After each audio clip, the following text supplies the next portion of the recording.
Hello दोस्त, कैसे हैं आप लोग। उम्मीद करते हैं कि आप लोग बहुत अच्छे होंगे और एक बार फिर से आप सबके लिए बहुत ही प्यारा सा सेशन लेकर के आज हाजिर हैं। तबीयत थोड़ा सा खराब है, अंदरूनी थोड़ा सा प्रॉब्लम है जिसके वजह से आज कम बोल पाएंगे, तो कोई माइंड नहीं करेगा। सीधे मैं मुद्दे पे चलना चाहूँगा। हाँ, इतना जरूर मैं बोलूँगा ताकि आपको क्वेश्चन समझ में आए, एक्सप्लेनेशन समझ में आए। ठीक है, तो चलते हैं, शुरुआत करते हैं। आज के पहला प्रश्न आप सभी के स्क्रीन पे ये रहा। मेरे भाई, पहला प्रश्न आपसे ये कह रहा है, पहला प्रश्न आपसे ये कह रहा है कि ए और बी मिलकर किसी निश्चित कार्य को 54 दिन में पूरा कर सकता है। वे 12 दिनों तक एक साथ कार्य करते हैं। शेष कार्य ए, बी और सी मिलकर 28 दिन में पूरा कर लेते हैं। यदि बी द्वारा 6 दिन में किया गया कार्य सी द्वारा 9 दिन में किए गए कार्य के बराबर है, तो ए अकेले अगर उस काम का 2/3 कार्य करे तो काम कितने दिन में पूरा हो सकेगा, ये आपको बताना था। देखो, प्रश्न का कहने का मतलब ये है कि ए और बी दोनों मिल करके किसी एक कार्य को 54 दिन में कर सकते हैं, किए नहीं कर सकते हैं ऐसा बोला गया। ठीक है, अब ये एक साथ स्टार्ट तो करते हैं लेकिन 12 दिन ही काम करते हैं। इसका मतलब मेरे भाई ये हुआ, मान लो कि ए और बी किसी कार्य को 54 दिन में कर सकते हैं, लेकिन ए और बी ऐसा प्रश्न में बोला गया कि सिर्फ 12 दिन ही काम किए हैं। इसका मतलब ये कह सकते हैं कि शेष काम जो बचा होगा, शेष ए और बी के लिए अभी भी कितने दिन का बचा होगा, तो आप कहोगे सर 44 डेज का बचा होगा। किसी को अगर 42 डेज का है ना, 42 डेज का बचा होगा। किसी को अगर कोई डाउट है तो बता दो। 42 डेज का अभी भी कार्य बचा होगा ए और बी के द्वारा, अभी भी 42 दिन कार्य करने के लिए बचा होगा। अब मेरे भाई, ऐसा बोला गया कि इसके बाद सी भी आ जाता है और ए बी सी तीनों मिल करके ये जो शेष काम है इसको 28 दिन में कर लेते हैं। अब ए प्लस बी प्लस सी अगर ये इस काम को, शेष काम को 28 दिन में कर लेते हैं, तो आप मुझे एक बात बताइए कि अगर ए बी का 42 दिन का काम अगर ये 28 दिन में कर रहे हैं, तो ए और बी के 54 दिन का काम ये कितने दिन में करेंगे। उसके लिए क्या करेंगे, आप उसको सिंप्लीफाई कर लीजिए। इसको 7 से काटेंगे 6 बार में, 7 से काटेंगे 4 बार में। अब हमें यहां से ये पता चल रहा है कि अगर ए और बी के 6 दिन के काम ए बी सी 4 दिन में कर लेंगे, तो आप मुझे बताइए कि ए और बी के 54 दिन के कार्य ये तीनों मिल करके कितने दिन में करेंगे। तीनों मिल करके, सबसे पहले तो हम ये निकाल लेते हैं कि टोटल काम ये तीनों मिल करके कितने दिन में करेंगे। अब आप मुझे बताइए कि इसका ये कितना गुना होगा, 9 गुना। इसका मतलब कि ये भी इसका 9 गुना होगा, मतलब 9 गुना समय लेंगे, 9 चौके 36। मतलब इसका ये हुआ कि जिस काम को ए और बी ने 54 दिन में किया होगा या कर सकते हैं, उसी काम को ए बी सी अगर तीनों करें तो कितने 36 दिन में करेंगे। अब आप मुझे बताइए कि यहाँ से इफिशिएंसी आप इजीली निकाल लेंगे। ए और बी मिलकर के काम कितने दिन में कर रहे हैं, 54 में। और ए बी सी मेरे भाई कितने दिन में कर रहे हैं, ए बी सी जो है ये कर रहे हैं 36 दिन में। तो टोटल काम कितना होगा, 108। अब आप मुझे बताइए कि एक दिन में इनका इफिशिएंसी, कार्य करने की जो क्षमता होगा एक दिन का कितना होगा, 2। इनका कितना होगा, 3। अकॉर्डिंग टू द क्वेश्चन ऐसा बोला गया कि बी के द्वारा 6 दिन में किया गया कार्य और सी के द्वारा 9 दिन में किया गया कार्य बराबर है। तो यहाँ से बी और सी का एक्चुअल इफिशिएंसी निकाल लीजिए। बी के सामने कितना है, बी के सामने 9, तो बी की इफिशिएंसी 9। सी के सामने कितना, 6, तो सी की इफिशिएंसी 6। अब ये आ गया बी और सी का इफिशिएंसी रेशियो। अब आप मुझे एक बात बताइए, यहां से अगर क्वेश्चन के अकॉर्डिंग देखा जाए तो यहां से ए और बी मेरे भाई एक दिन में कितना काम कर रहे हैं, 2।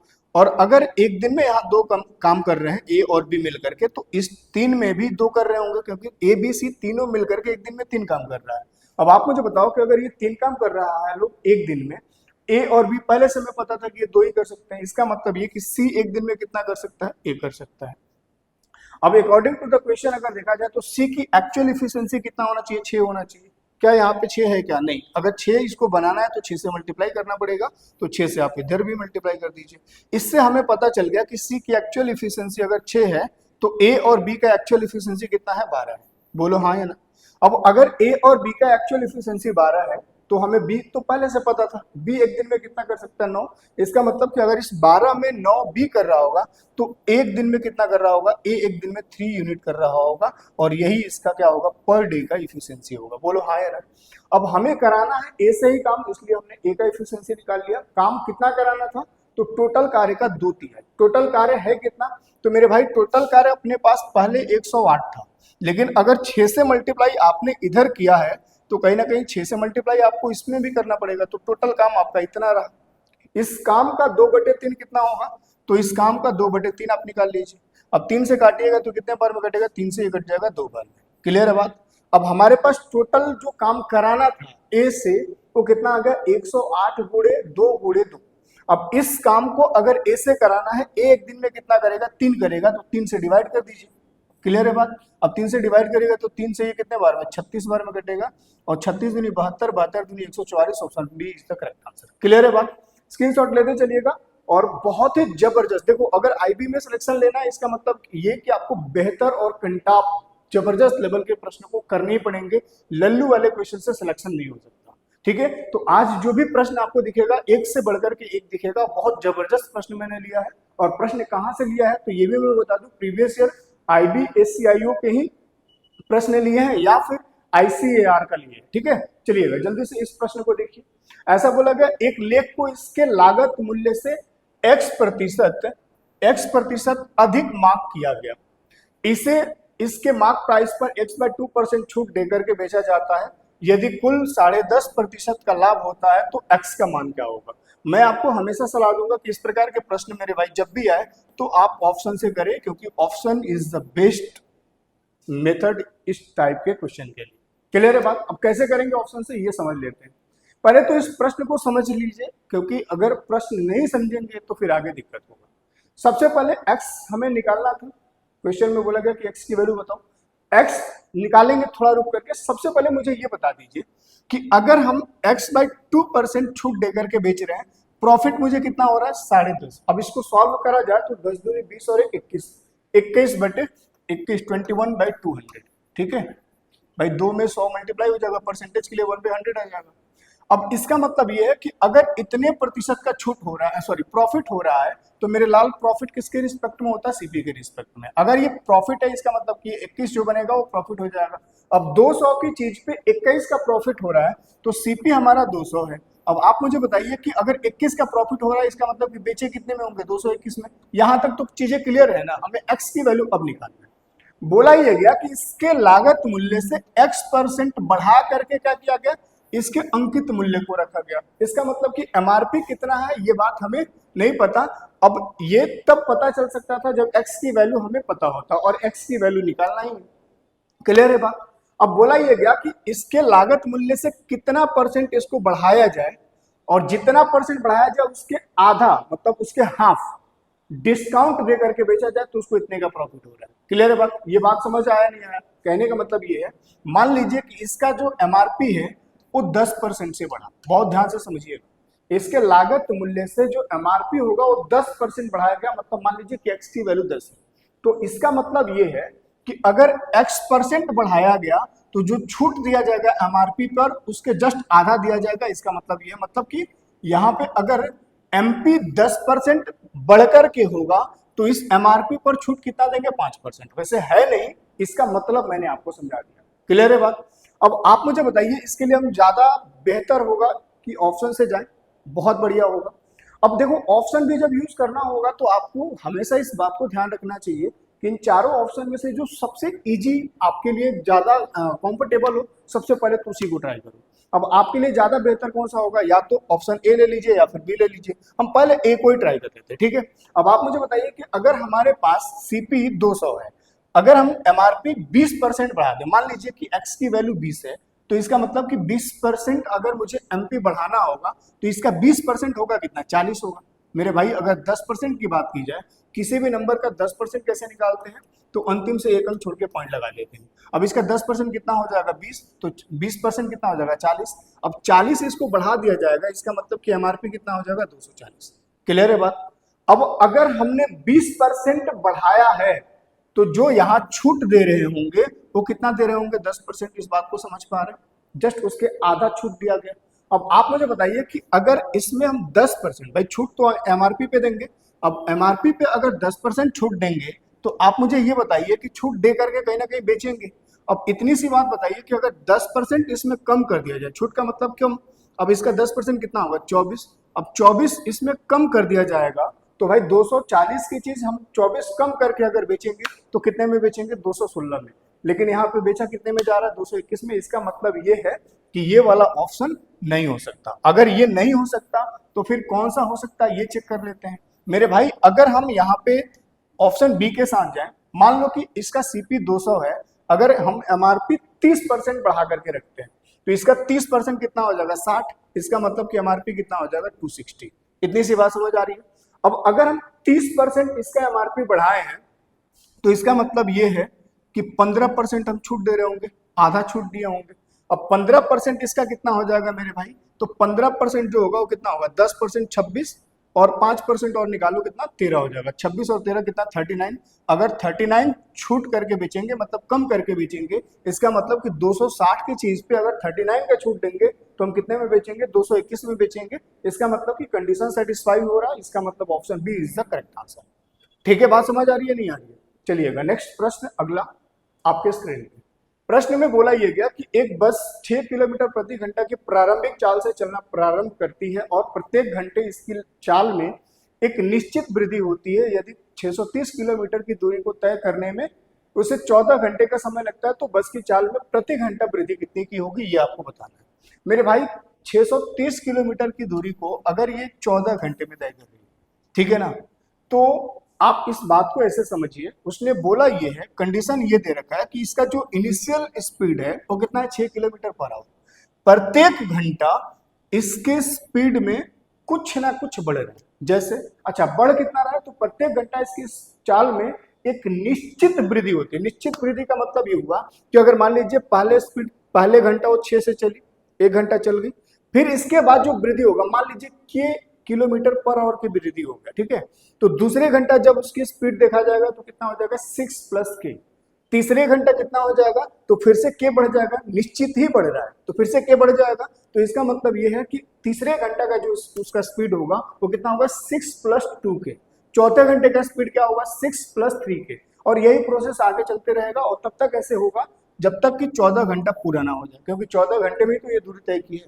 तो जब भी इस प्रकार के प्रश्न आपको कैसे करना चाहिए, ध्यान से देखिए, पहले घंटा इसका स्पीड 6 था, अगले घंटा इसमें अगर के किलोमीटर पर आवर बढ़ा दिया गया तो सेकंड आवर के लिए जो इसकी स्पीड होगी वो कितना होगी 6 प्लस की। फिर थर्ड आवर के लिए कितना हो जाएगा 6 प्लस इस के में फिर के ऐड हो जाएगा तो कितना हो जाएगा 2 के। फिर इसी प्रकार से ये आगे भी सिलसिला चलते रहेगा। अब अगर मैं आपसे पूछूं कुल अगर ऐसे ही आगे सिलसिला चलते रहेगा तो कुल 14 घंटे में कुल कितना दूरी तय किया जाएगा, तो मेरे भाई पहले घंटे में 6 किलोमीटर की दूरी तय किया जाएगा, दूसरे घंटे में 6 प्लस के का तय किया जाएगा, तीसरे घंटे में 6 प्लस 2 के का तय किया जाएगा और यही प्रोसेस आगे भी चलता रहेगा। बोलो हाँ या ना?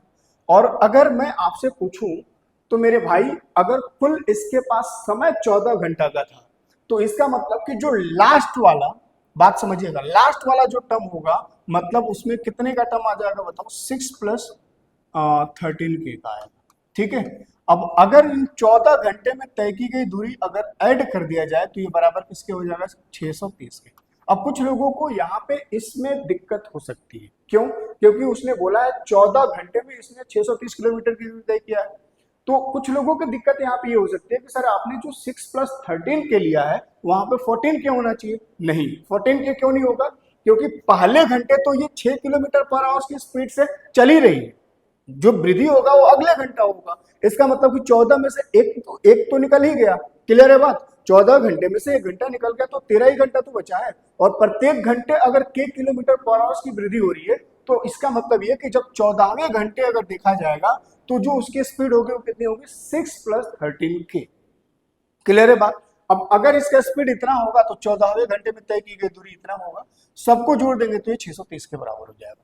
अब आप यहाँ पे जो सीरीज देख रहे हैं ये कौन सा सीरीज देख रहे हैं मेरे भाई, तो ये सीरीज आपको दिख रहा होगा एपी अरिथमेटिक प्रोग्रेशन। ये कैसे पता चलेगा, तो एपी एक ऐसा सीरीज होता है, मतलब इसका ये है कि जहां पे आप डिफरेंस सेम देखिएगा, प्रत्येक टर्म का डिफरेंस अगर सेम है तो इसका मतलब ये कि वो जो सीरीज है वो एपी में है, अरिथमेटिक प्रोग्रेशन में है। अब इन दोनों का डिफरेंस कितना है, के है, इन दोनों के बीच का डिफरेंस कितना के है, आगे भी के ही मिलेगा आपको अगर आप पूरा ऐसे लिख करके चेक करेंगे तो, लेकिन लिखने की जरूरत नहीं, ठीक है ना। अब अगर सीरीज एपी में है तो उसका सम कैसे निकालते हैं, तो सम निकालने का जो तरीका होता है वो ये होता है कि n/2 n2 में ये a प्लस n। अब ये क्या है, सम तो आप बहुत अच्छे से जान रहे हैं, इनको जोड़ करके जो मिलेगा आपको, n का मतलब ये क्या है, नंबर ऑफ टर्म, a क्या है तो ये आपका फर्स्ट टर्म है और l का मतलब ये लास्ट टर्म।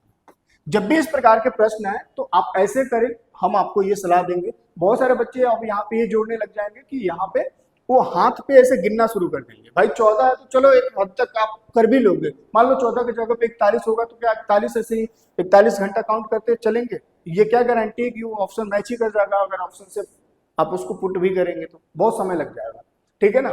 तो इसमें करना क्या होगा, अब यहाँ पे सम आपको बहुत अच्छे से पता है कि सबको जोड़ेंगे तो किसके बराबर होगा, 630 के। अब आप मुझे बताइए कि नंबर ऑफ टर्म्स कुल कितना था, 14 था, 2 से डिवाइड कर दिया।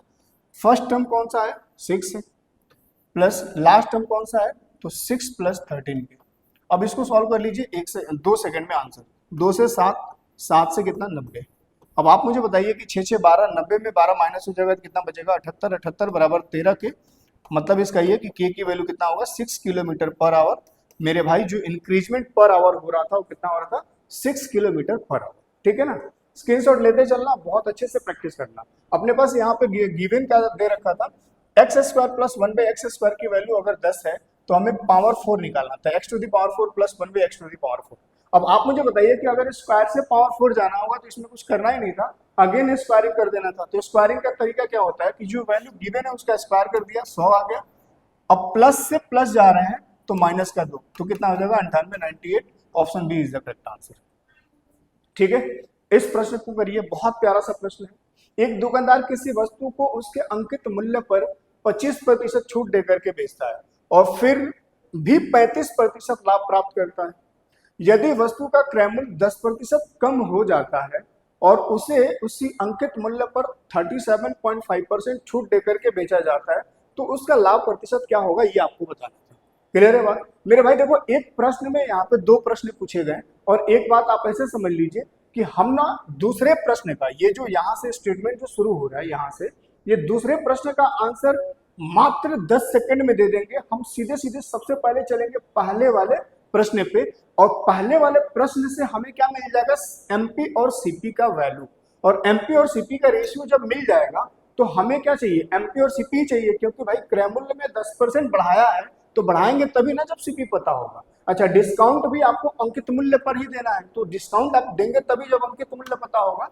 तो हम ये दोनों चीज आपको पहले से निकाल लेते हैं। कैसे निकालते हैं, जब भी इस प्रकार के प्रश्न है तो यहाँ पे जो एक फॉर्मूला यूज होगा वो कौन सा होगा, एमपी अपॉन सीपी वाला। एमपी अपॉन सीपी बराबर क्या होता है, 100 plus minus profit oblique loss divide by 100 minus discount. Clear है बात? अब यहाँ पे अगर देखा जाए तो एमपी और सीपी का रेशियो कितना बच जाएगा मेरे भाई, अगर देखा जाए तो पहले केस में प्रॉफिट कितने का था, 35 का, तो 100 प्लस 35 135। लॉस के केस में यहाँ माइनस हो जाएगा, ठीक है। और डिस्काउंट कितना दिया गया था, 25%, तो ये कितना हो जाएगा, मतलब 100 के चीज पे 25% डिस्काउंट, मतलब बेचे कितने में होंगे, 75। अगर काटा जाए तो 15 से 5 बार में, 15 से 9 बार में। एमपी और सीपी के बीच का रेशियो 9 और 5 बार में। क्लियर है बात? अब ऐसा बोला गया कि इसके क्रय मूल्य में 10% की कमी कर दी जाए और इसके अंकित मूल्य पर 37.5% छूट देकर के बेचा जाए तो लाभ क्या होगा, ये बताइए। सबसे पहले ये मुझे बताइए कि 37.5 का फ्रैक्शन जो होगा वो कितना होगा, 3/8। इसका मतलब ये है कि अगर हमें यहाँ पे कैलकुलेशन को इजी करना है तो एमआरपी जो होगा ना, एमआरपी उसको हम 8 के मल्टीपल में रख लें। क्यों? क्योंकि यहाँ पे बेस में कितना आपको दिख रहा है, 8 दिख रहा है, तो 8 के मल्टीपल बनाने के लिए मैंने क्या कर दिया, इसमें 8 से ऊपर नीचे मल्टीप्लाई कर दिया, रेशियो में कोई फर्क नहीं पड़ेगा। अब आप मुझे बताइए कि यहाँ पे एमपी जो निकल करके आएगा वो कितना आ जाएगा, 72। सीपी कितना आ जाएगा, ये आपका 40 आ जाएगा। अब आप मुझे बताइए कि अगर इसमें अगर एमआरपी पे 3/8 का डिस्काउंट दे दिया, मतलब इसका ये हुआ कि 8 की चीज पे 3 का डिस्काउंट, तो कहीं ना कहीं बेचा कितने में होगा, 5/8 में बेचा होगा। अब 5/8 किसका, तो एमआरपी का। एमआरपी कितना था, 72, तो 72 का आप 5/8 निकाल लीजिए, 8 से 9 बार में, 9 5 45, मतलब कि न्यू जो बनेगा आपका एमपी वो कितना बनेगा, 45। अब आप मुझे बताइए कि अगर इसने क्रय मूल्य को भी 10% कम किया है तो इसका 10% कम करने का मतलब ये है कि मेरे भाई आप मुझे बताओ कि यहाँ पे क्रय मूल्य 10% कम करने का मतलब कितना, 36। बोलो हाँ है ना, इसका 10% कितना होगा, 4 4 कम कर देंगे कितना हो जाएगा, 36। अब अगर इसने 37.5% की छूट दे रखा है तो इसका मतलब ये कि 72 की चीज कितने में बेचा जाएगा, 45 में। सीपी कितना है, 36 है। अब 36 की चीज बेचेंगे 45 में, इसका मतलब ये है मेरे दोस्त कि कहीं ना कहीं प्रॉफिट जो होगा वो कितने का होगा, 9 का होगा। और 9 का प्रॉफिट 36 के रिस्पेक्ट में, इसको सिंप्लीफाई करेंगे कितना हो जाएगा, 1/4। और 1/4 का अगर मान लो प्रॉफिट हो रहा है तो 1/4 is called 25%। Option A is the correct answer. Clear है बात या नहीं? बहुत ही मजेदार, बहुत ही प्यारा प्यारा प्यारा प्यारा प्रश्न है। और एक और आपके स्क्रीन पे बहुत ही प्यारा, बहुत ही चुनिंदा प्रश्न लग गया है, जल्दी से सभी लोग इसको ट्राई करिए, ठीक है। निम्नलिखित में से कौन से कथन सही है? अब इसमें 3 स्टेटमेंट दिया है, आपको बताना है कि कौन सा सही है। कोई संख्या 125 से तब विभाज्य होगी यदि संख्या के अंतिम 3 अंकों से बनी संख्या 5 के पावर 3 से विभाज्य होगा। आंख बंद करके इसको सही लगा दो, ठीक है। बहुत सारे लोगों को पता भी होगा, कुछ लोगों को नहीं भी पता होगा कि ऐसा क्यों होता है, तो मैं अभी इसका कॉन्सेप्ट भी एक्सप्लेन कर देता हूं, ठीक है ना। अब इसके बाद पहले इसी को निपटा देते हैं। देखो एक बात ध्यान रखना, 4 से डिवाइड होने का क्या तरीका होता है कि कोई संख्या 4 से डिवाइड कब होगा? 4 से डिवाइड तब होता है जब उसके अंतिम के 2 अंक जो है वो 4 से डिवाइड हो, ठीक है ना। कोई संख्या मेरे भाई 16 से कब डिवाइड होता है? एक मिनट, 16 पे बाद में चलेंगे। कोई संख्या 8 से कब डिवाइड होता है? तो आप बोलोगे कि सर कोई संख्या 8 से तब डिवाइड होता है जब उसके अंतिम के 3 अंक डिवाइड हो 8 से, तो 8 से डिवाइड होता है, ठीक है। अब या तो लास्ट में अंतिम में 2 अंक 0 0 हो तब भी ये 4 से डिवाइड होगा। अंतिम में 2 अंक अंतिम में 3 अंक जो हो वो 0 0 हो तब भी ये 8 से डिवाइड होगा। मतलब या तो 2 0 हो तो 4 से डिवाइड होगा, या फिर लास्ट के 2 डिजिट वो 4 से डिवाइड होना चाहिए। और सेम वही चीज आपको 8 पे भी दिखता है कि अंतिम के 3 अंक 8 से डिवाइड होना चाहिए या फिर 3 को 0 होना चाहिए। क्लियर है बात? अगर मैं बात करूं तो कोई संख्या 16 से कब डिवाइड होगा? तो आप बोलोगे सर अंतिम के 4 अंक अगर 16 से डिवाइड हो रहा है तो इसका मतलब कि वो संख्या 16 से डिवाइड होगा, या फिर 16 से डिवाइड तब भी हो जाएगा जब अंतिम में 4 0 होगा। अब ऐसा क्यों हम कहते हैं? तो मेरे भाई यहाँ पे अगर देखा जाए तो इस 4 का मतलब अगर इसको दूसरे शब्दों में समझा जाए तो क्या ये 2 का स्क्वायर है? क्या ये 2 के पावर 3 है? बोलो हाँ या ना। और क्या यहाँ पे ये 2 के पावर 4 है? बोलो हाँ या ना। तो इस 2 के पावर 2 का मतलब, इस पावर 2 का इंडिकेशन बस यही होता है कि कोई संख्या 4 से तब डिवाइड होगा जब उसके अंतिम के 2 अंक जो होगा वो 4 से डिवाइड। यहाँ पावर 3 का इंडिकेशन बस ये होता है कि कोई संख्या 8 से डिवाइड कब होगा? जब उसके अंतिम के 3 अंक जो हो वो कहीं ना कहीं 8 से डिवाइड होना चाहिए। सेम प्रोसेस मेरे भाई जो आपको 4 8 16 या फिर आगे दिखेगा, वही सेम प्रोसेस मेरे भाई यहाँ पे आपको 5 25 और 125 पर भी होता है। अब इस 5 को क्या हम ये कह सकते हैं 5 के पावर 1? बोलो हाँ या ना। क्या यहाँ पे हम कह सकते हैं 5 के पावर 2? क्या यहाँ पे हम कह सकते हैं 5 के पावर 3? यही चीज। अब इस 5 के पावर 1 का मतलब ये हुआ कि यहाँ पे पावर 1 का मतलब कि या तो अंतिम में कोई संख्या 5 से डिवाइड कब होगा, या तो अंतिम अंक जो है वो 5 से डिवाइड हो, या फिर वहां पे अंतिम अंक में 0। इस 5 के पावर 2 का मतलब क्या है कि कोई संख्या 25 से कब डिवाइड होगा, या तो उसके अंतिम 2 अंक 0 हो, या फिर अंतिम 2 अंक जो हो वो कहीं ना कहीं 25 से डिवाइड हो। सिमिलरली यहाँ पे अगर मैं आपसे पूछूं कि कोई संख्या 125 से कब डिवाइड होगा, तो उसके अंतिम के 3 अंक जो होगा मेरे भाई वो 125 से डिवाइड होना चाहिए। और प्रश्न में बोला भी यही है कि मेरे भाई अगर कोई संख्या 125 से तब डिवाइड हो जाएगा जब यदि यदि संख्या के अंतिम 3 अंकों से बनी संख्या जो है वो 5 के पावर 3 से डिवाइड। 5 के पावर 3 का मतलब कि 125, 5 के पावर 3 का मतलब 125, तो कहीं ना कहीं अगर इससे डिवाइड होगा तो कहीं ना कहीं 125 से वो डिवाइड हो जाएगा। इसका यही कॉन्सेप्ट होता है। बाकी इसमें और डिप में समझा जा सकता है, इसका बहुत लंबा, जब डिविजिबिलिटी पढ़ाएंगे तो आपको इसके कॉन्सेप्ट लेकर के आएंगे, इसका बहुत लंबा प्रोसेस होता है। क्लियर है बात? फिलहाल इतना से आप समझ गए होंगे कि 5 के पावर 3 से डिवाइड होगा तो 125 से वो डिवाइड होगा। जल्दी से अगले प्रश्न पे चलते हैं। अगला स्टेटमेंट ये कह रहा है कि यदि कोई संख्या 2 संख्याओं से विभाज्य है तो वह संख्या 2 संख्याओं के गुणनफल से भी विभाज्य होगा, ऐसा जरूरी नहीं है। अब इसका भी एग्जांपल समझ लीजिए। मान लीजिए एक संख्या 6 ले लेते हैं। अब 6 जो है ये 6 जो है ये 2 से भी डिवाइड होगा, 3 से भी डिवाइड होगा। क्लियर है बात? आप मुझे एक बात बताइए कि यहाँ पे अगर मैं देखूं तो 2 से भी डिवाइड हो रहा है, 3 से भी डिवाइड हो रहा है, और इसके दोनों संख्याओं के प्रोडक्ट कितना होगा 6, तो इसके प्रोडक्ट से भी डिवाइड हो रहा है। 6 के केस में तो आप देख रहे होंगे कि डिवाइड हो जा रहा है, लेकिन क्या हमेशा ऐसा होगा? ऐसा जरूरी नहीं है। अब एक छोटा सा एग्जांपल और लेकर के आपको समझा देते हैं। मान लीजिए कोई संख्या 16 है अब 16 मेरे भाई ये 4 से भी डिवाइड होगा, 4 से भी डिवाइड होगा। क्लियर है बात? ये 2 बार हो गया 4, क्या 4 वाला हम लेते ही नहीं, ठीक है। एक काम करते हैं, कुछ और ले लेते हैं। 16 जो है ये 2 से भी डिवाइड होगा, 8 से भी डिवाइड होगा। 16 जो है मेरे भाई 16 से भी डिवाइड होगा, 1 से भी डिवाइड होगा। बोलो हाँ या ना। अब आप मुझे ये बताइए कि यहाँ पे अगर देखा जाए तो इसका प्रोडक्ट कितना होगा, 8 दूनी 16। इसका प्रोडक्ट कितना होगा, 8 16 एकम 16। तो आप देख रहे हैं कि यहाँ पे अगर मान लो ये दो संख्या है, अब ये जो संख्या है ये इससे भी डिवाइड हो रहा है, इससे भी डिवाइड हो रहा है, और इसके प्रोडक्ट से भी हो रहा है, प्रोडक्ट से भी हो रहा है।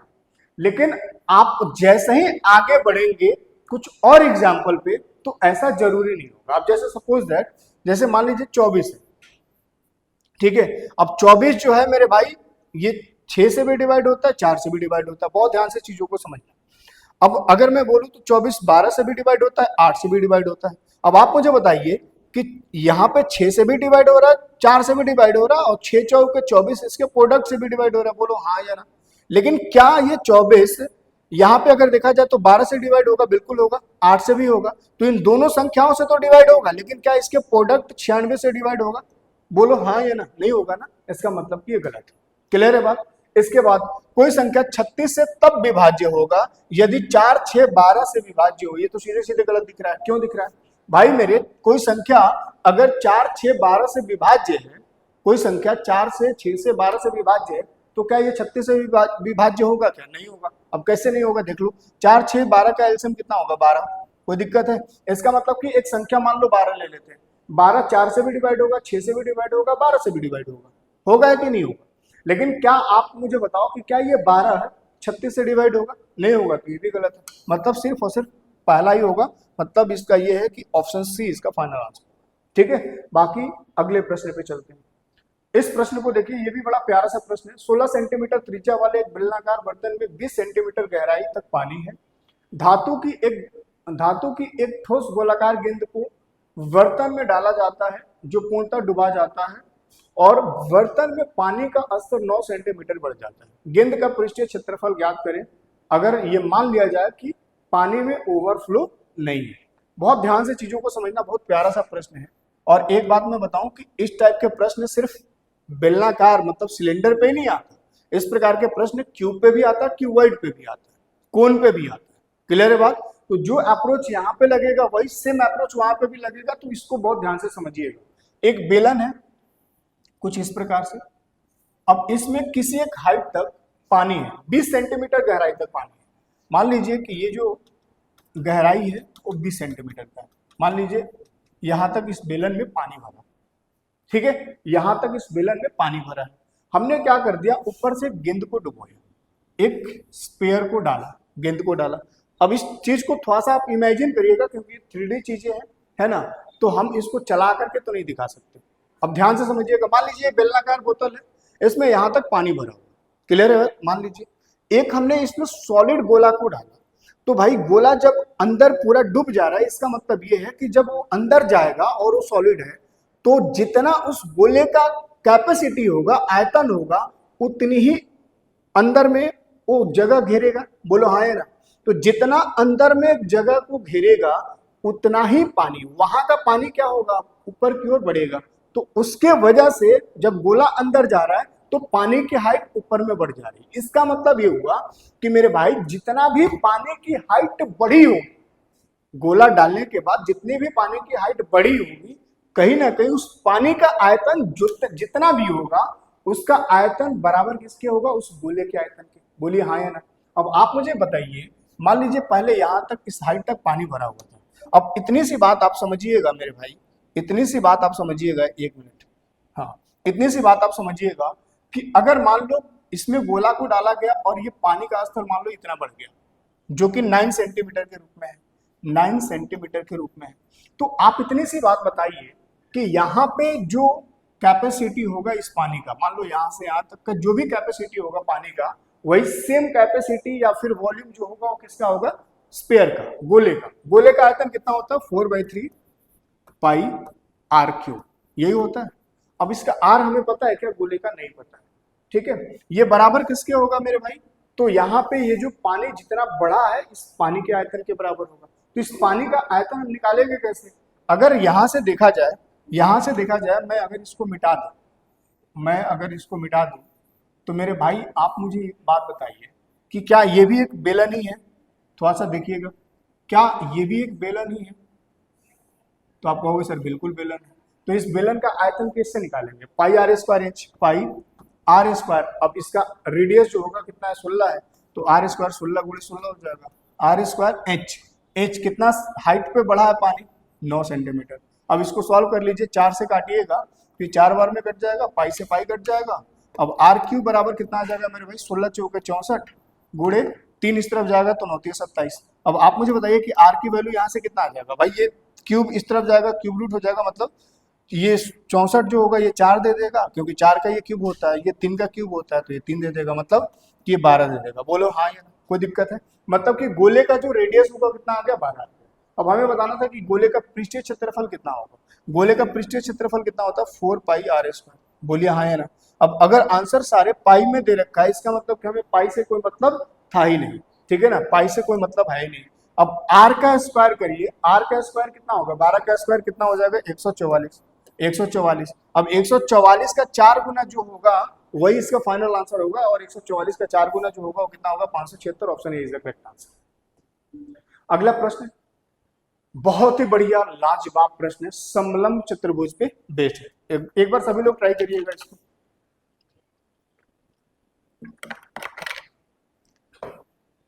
ध्यान से देखो, एबीसीडी एक समलंब चतुर्भुज है जिसमें एबी पैरेलल है डीसी के। हमने यहाँ पे एक समलंब चतुर्भुज बना लिया। बहुत ध्यान से समझना, बहुत प्यारा सा प्रश्न है और बहुत अच्छा प्रश्न है मेरे भाई, बहुत अच्छा। एबी सीडी एक समलंब है, ठीक है। अब ऐसा बोला गया कि AB जो है पैरेलल है डीसी के, AB पैरेलल है डीसी के। चलो AB ठीक है, AB 9 सेंटीमीटर है और ये कितना है मेरे भाई? DC 15 है। चलो आगे बढ़ते हैं, DC 15 है। अब बोला गया कि AB और DC के बीच की दूरी 4 सेंटीमीटर है। AB और DC के बीच की दूरी, मतलब ये जो हाइट है वो कितने का है? 4 सेंटीमीटर। अब इसके बाद क्या बोला गया? F और G क्रमशः AD और BC के मध्य बिंदु, AD के मध्य बिंदु F है। इसमें हम थोड़ा कलर चेंज कर लेते हैं, ठीक है, ध्यान से देखिए। अब देखो यहाँ पे AD के मध्य बिंदु F है और BC के मध्य बिंदु कौन सा है? तो BC के मध्य बिंदु मेरे भाई BC के मध्य बिंदु G है, ठीक है। अब हमने क्या कर दिया? इसको मिला दिया, कोई दिक्कत है? अब आप मुझे बताओ कि अगर ये मध्य बिंदु है, इसका मतलब ये है कि ये मिड पे होगा, बीचों बीच होगा। इसका मतलब कि अगर ये पूरी हाइट 4 है तो ये 2 में बढ़ जाएगा। कोई दिक्कत है? आगे बढ़े, चलो बहुत बढ़िया। अब बोला गया कि डीए और सीबी को आगे बढ़ाया गया, डीए और सीबी को आगे बढ़ाया गया, लो जी बढ़ा दिया। और ऐसा बोला गया कि बढ़ाने के बाद ये आगे ई पर मिल रहे हैं, तो यहां इस पॉइंट को नाम दे दिया ई, ठीक है। तो बताना ये था, ध्यान से देखना, यहाँ पे ये ट्रायंगल है, ए नहीं है ट्रायंगल है, यहाँ भी ध्यान रखना। आपको फाइंड करना था, क्या करना था कि बताओ ट्रायंगल ई एफ जी का क्षेत्रफल क्या होगा? ट्रायंगल ई एफ जी का क्षेत्रफल क्या होगा? तो हम सबसे पहले ट्रायंगल ई एफ जी को बाहर निकाल लेते हैं, ई एफ जी को बाहर निकालते हैं, क्योंकि हमें उसी से मतलब था। और एक चीज और ध्यान रखना, एक चीज और ध्यान रखना, ई एफ जी में अगर देखा जाए तो ये वाला पॉइंट जो है ए और बी के रूप में है, तो मैंने यहाँ पे लगा दिया। कोई दिक्कत है किसी को? अब आप मुझे बताइए कि अगर ये 9 है तो एफ जी का लेंथ कितना होगा, वो कैसे निकलेगा? भाई अगर मैं थोड़ी देर के लिए इसको भूल जाऊं तो एक ट्रेपीजियम है। अब इसमें अगर ये मिड पॉइंट है एफ जी और ये दोनों पैरेलल साइड की वैल्यू दे रखी है, तो एफ जी की लेंथ निकालने के लिए हम कैसे निकालते हैं? इन दोनों पैरेलल साइड का सम डिवाइड बाई 2। तो 15 और 9 कितना हो जाएगा? 24। 24 को डिवाइड कर देंगे 2 से तो कितना आ जाएगा? 12। मतलब एफ जी कितना आ जाएगा? 12। तो इस तरह से ये एफ जी मिल गया 12। अब इतनी सी बात मुझे बता दीजिए कि एक बात और समझिए, एक बात और समझिए। अब इसको भी आप भूल जाओ और नीचे जो ये दिख रहा है F G C D, F G C D, इसको भी आप भूल जाओ। ये बीच में भी एक कहीं ना कहीं ट्रेपीजियम बन रहा है, अगर आप समझ पा रहे हैं तो। अगर बीच में भी एक ट्रेपीजियम बन रहा है तो इस ट्रेपीजियम का कहीं ना कहीं एरिया कैसे निकालेंगे आप? इस ट्रेपीजियम का, अरे यार ये क्या हो गया? एक मिनट भाई, एक मिनट।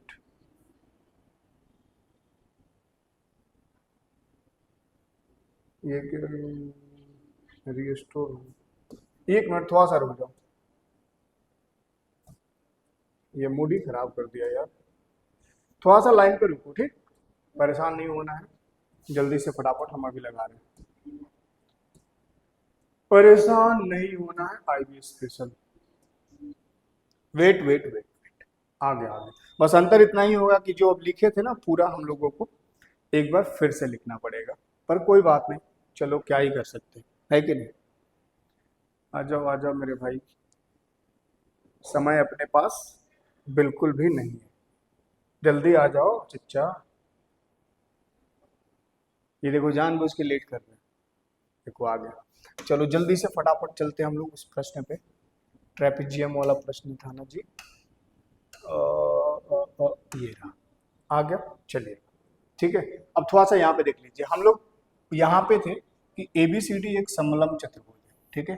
चलो जी बना लिया समलंब, ABCD एक समलंब था, इसके मध्य बिंदु क्या था, F और G था, ठीक है। ये 9 था, ये 12 था, 9 था, ये 15 था, सॉरी ये 15 है, ठीक है, ये 15 है। 12 हमने इसका निकाला था, कैसे निकाला था, तो FG बराबर क्या होता है, दोनों का सम 24, 2 से डिवाइड कर दीजिए, कितना आ जाएगा 12, ठीक है। अब यहाँ पे इसका लेंथ दे रखा था ये 4, अगर ये 4 है पूरा और ये मिड पॉइंट है तो ये 2 में बढ़ जाएगा। अब ऐसा बोला गया था कि इसको हमने बढ़ाया है आगे और इसको भी बढ़ाया आगे और ये ई पे मिल रहा था, यही है ना। तो हमने क्या किया था, इस ट्रायंगल EFG, पूछा क्या था EFG, यहाँ पे ध्यान रखिएगा कि ये ट्रायंगल है ना, ट्रायंगल EFG का एरिया आपसे पूछा गया था, तो हम EFG को बाहर निकाल लिए थे, यही किए थे, ध्यान से देखिएगा, EFG को बाहर निकाल लिया। अब इसके EFG में एक पॉइंट A है और एक पॉइंट B है, तो हमने इसको भी बना दिया यहाँ पे AB के रूप में, कोई दिक्कत है, चलिएगा। अब ये AB हमारा 9 था, FG हमारा कितना 12 था। अब ये तो बात क्लियर हो गया। अब आप मुझे बताइए, थोड़ा सा इधर फोकस करिएगा, ये ऊपर वाले ट्रायंगल को आप भूल जाइए और ये नीचे में आपको दिख रहा है ये भी एक ट्रेपेजियम बनेगा, इसको भी भूल जाइए, तो ये बीच में भी एक ट्रेपेजियम बनेगा और इस ट्रेपेजियम का एरिया अगर मुझे निकालना हो तो एरिया कैसे निकालें, एरिया ऑफ किसका, ABGF, ABGF कैसे निकालेंगे, तो ट्रेपेजियम का एरिया कैसे निकालते हैं, half into sum of parallel side, तो पैरेलल साइड का सम कितना होगा 12 और 21 गुणे हाइट, तो हाइट कितना है 2। अब ये 2 से 2 कट जाएगा तो इसका जो एरिया आएगा कितना आएगा 31 सेंटीमीटर स्क्वायर, बोलो हाँ या ना। अब इसकी एरिया मैंने क्यों निकाला, यहाँ पे जरूरत पड़ेगा। आप मुझे एक बात बताइए, ट्रायंगल EAB और ट्रायंगल EFG क्या ये दोनों सिमिलर होगा, तो बोलोगे सर ट्रायंगल EAB और ट्रायंगल EFG ये सिमिलर होगा, कैसे, अब देखो एंगल एंगल एंगल प्रॉपर्टी से मेरे भाई ये दोनों ट्रायंगल आपस में सिमिलर होगा।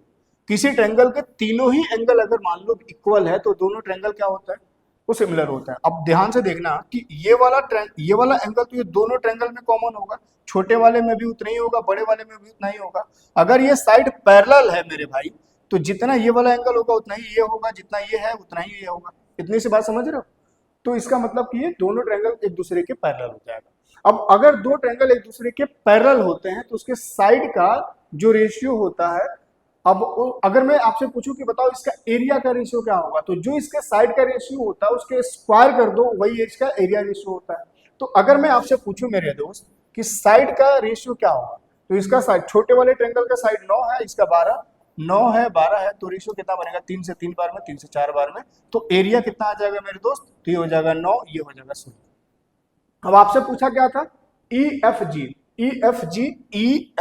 अब ये कहीं ना कहीं ये जो आपको दिख रहा है एरिया 9 और 16, तो 9 का मतलब कि छोटे वाले ट्रायंगल का एरिया का रेशियो मिल गया, 16 का मतलब कि ये बड़े वाले ट्रायंगल का एरिया का रेशियो मिल गया, मतलब EFG का मिल गया, मतलब हमें 16 यूनिट की वैल्यू बता दें। अब इतनी सी बात बताओ कि ये दोनों ट्रायंगल के एरिया जो भी होगा हमें नहीं पता, इसका कितना है इसका कितना है हमें नहीं पता, लेकिन आप मुझे बताइए कि इन दोनों ही ट्रायंगल, एक छोटे वाले ट्रायंगल और बड़े वाले ट्रायंगल के एरिया का बीच डिफरेंस कितना है, तो आप बोलोगे सर एरिया का बीच डिफरेंस 7 है। अब आप इतनी सी बताइए बात कि इन दोनों ही ट्रायंगल के जो एरिया का डिफरेंस बनेगा वो क्या बनेगा, ये वाला पार्ट, बोलो हाँ या ना। क्योंकि देखो ये बड़ा वाला ट्रायंगल EFG है छोटा वाला में बस यही वाला एरिया कवर हो रहा है, मतलब ये जो एरिया बन रहा होगा कहीं ना कहीं इन दोनों ट्रायंगल के बीच का डिफरेंस होगा। अब ए बी जी एफ इस वाले पार्ट का एरिया तो हम ऑलरेडी निकाल चुके हैं, ए बी जी एफ कितना है 21 सेंटीमीटर। इसका मतलब ये कि अगर इन दोनों के एरिया का रेशियो समझना 9 और 16 है तो इनके बीच का डिफरेंस कितना होगा, रेशियो के अकॉर्डिंग 7 है। अब अगर रेशियो के अकॉर्डिंग 7 है, 7 बराबर एक्चुअल में कितना था 21 है, तो आप मुझे बताओ कि एक की वैल्यू कितना होगा, एक की वैल्यू 3 और एक की वैल्यू अगर 3 तो हमें पूछा था बड़े वाले ट्रायंगल मतलब EFG का एरिया, और EFG का एरिया कितना 16 है, रेशियो के अकॉर्डिंग 1 बराबर 3 तो 16 की वैल्यू कितना आ जाएगा 48 option D is the correct answer. एक बार इसको बहुत अच्छे से समझना, बहुत प्यारा प्रश्न है और थोड़ा सा रुक करके समय जरूर देना। और देखो ये भी एक बहुत प्यारा सा प्रश्न आ गया आपके स्क्रीन पे, बोला ये गया कि ए बी और सी ने एक पूंजी 2/5, 3/4, 5/8 के अनुपात में निवेश की। 3 महीने के बाद ए ने अपने पूंजी में से 25% वृद्धि कर दिया, मतलब ए ने अपने पूंजी में 25% वृद्धि किया, जितना किया था उसमें 25% और बढ़ा दिया, और बी ने 20% कम कर दिया, और सी ने अपने निवेश में कोई परिवर्तन नहीं किया। तो बताना यह था कि 1 वर्ष के बाद अगर 2,16,840 रुपए की कुल लाभ में सी का हिस्सा क्या होगा। मेरे दोस्त जब भी इस प्रकार के प्रश्न आए ना तो अपन कैसे करते हैं, ध्यान से देखो। सबसे पहले तो एबीसी का कैपिटल रेशियो निकाल लेते हैं, एबीसी का कैपिटल रेशियो निकाल लेते हैं, ठीक है, एबीसी का कैपिटल रेशियो निकाल लो, ठीक है। अब आप मुझे बताओ कि अगर मैं देखूं तो यहां से अगर वैल्यू रेशियो में अगर देखा जाए, रेशियो में वैल्यू फ्रैक्शन में दे रखी हो तो बेस वाले का क्या करते हैं, एलसीएम ले लेते हैं। 5, 4, 8 का एलसीएम कितना 40। अब आप मुझे ये बताओ कि अगर हम टोटल कैपिटल मान ले 40 था, इस 40 का ए ने कितना इन्वेस्ट किया 2/5, तो इसका 2/5 कितना हो जाएगा, 2/5 निकाल लीजिए, 5 से 8 बार में, मतलब ए ने कितना इन्वेस्ट किया होगा 16।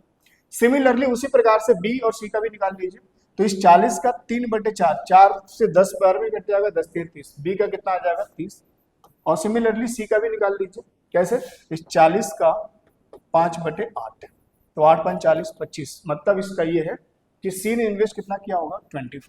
अब मेरे भाई एक बात बता दो, अगर देखा जाए तो ए ने अपने इन्वेस्टमेंट 3 महीने के बाद बढ़ाया है, इसका मतलब ये है कि इस 16 रुपए को 3 महीने तक तो रखा होगा, बोलो हाँ या ना। अब इसके बाद 25% बढ़ा दिया, 25% का फ्रैक्शन कितना 1/4, अब इस 16 का 1/4 कितना होगा 4, क्लियर है बात। अब 4 बढ़ा देगा तो कितना हो जाएगा 20। अब इस 20 को कितने महीने के लिए रखा होगा 9 महीने के लिए, क्योंकि कुल बिजनेस जो है वो 1 साल के लिए था। तो आप इतनी सी बात बताइए, ये 3 महीने का प्रॉफिट, ये 9 महीने का प्रॉफिट, दोनों को जोड़ देंगे तो 1 साल का प्रॉफिट आ जाएगा, बोलो हाँ या ना। सिमिलरली बी का भी निकाल लो, बी ने अपने कैपिटल को 20% कम किया है, भाई 3 महीने तक तो इसको रखा ही होगा। अब इसके बाद 20% कम करते हैं, 20% का फ्रैक्शन कितना होगा 1/5। अब 1/5 30 का अगर देखा जाए तो कितना होगा 1/5 हो जाएगा कितना 5।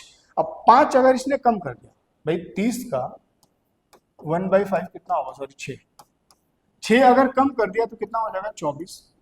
अब 24 को 9 महीने तक रखा होगा, कोई दिक्कत है किसी को, आगे बढ़े। और इसके बाद सी ने अपने में कोई परिवर्तन नहीं किया, इसका मतलब कि 25 रुपए ये 12 महीने के लिए रखा होगा।